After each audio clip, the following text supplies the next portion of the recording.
بسم اللہ الرحمن الرحیم۔ انفارمیشن پوائنٹ کے پلیٹ فارم پر خوش آمدید سامعین و ناظرین۔ سرکہ مختلف اشیاء سے بنایا جاتا ہے، پھلوں سے، سبزیوں سے۔ سیب کا سرکہ سب سے زیادہ مشہور ہے، اسی طرح جامن کا سرکہ بنایا جاتا ہے، مولی کا سرکہ بنایا جاتا ہے، اور بھی کئی چیزوں کا سرکہ گھروں میں نانیاں دادیاں پہلے بناتی تھی، اب بھی لوگ بناتے ہیں، بازار سے بھی مل جاتا ہے۔ تو سرکہ کے متعلق 3 احادیث پاک آج ہم سنیں گے۔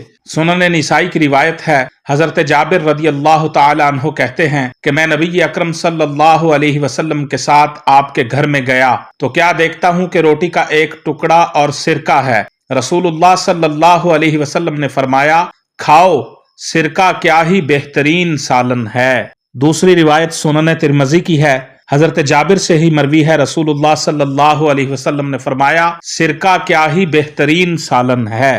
تیسری روایت صحیح مسلم شریف میں مروی ہے، حضرت جابر بن عبداللہ رضی اللہ تعالی عنہما سے روایت ہے، نبی اکرم صلی اللہ علیہ وسلم نے اپنے گھر والوں سے سالن مانگا تو انہوں نے کہا، ہمارے پاس تو صرف سرکہ ہے۔ آپ نے اسے ہی منگوا لیا اور اس کے ساتھ روٹی کھانے لگے اور فرماتے، سرکہ بہترین سالن ہے، بہترین سالن سرکہ ہے۔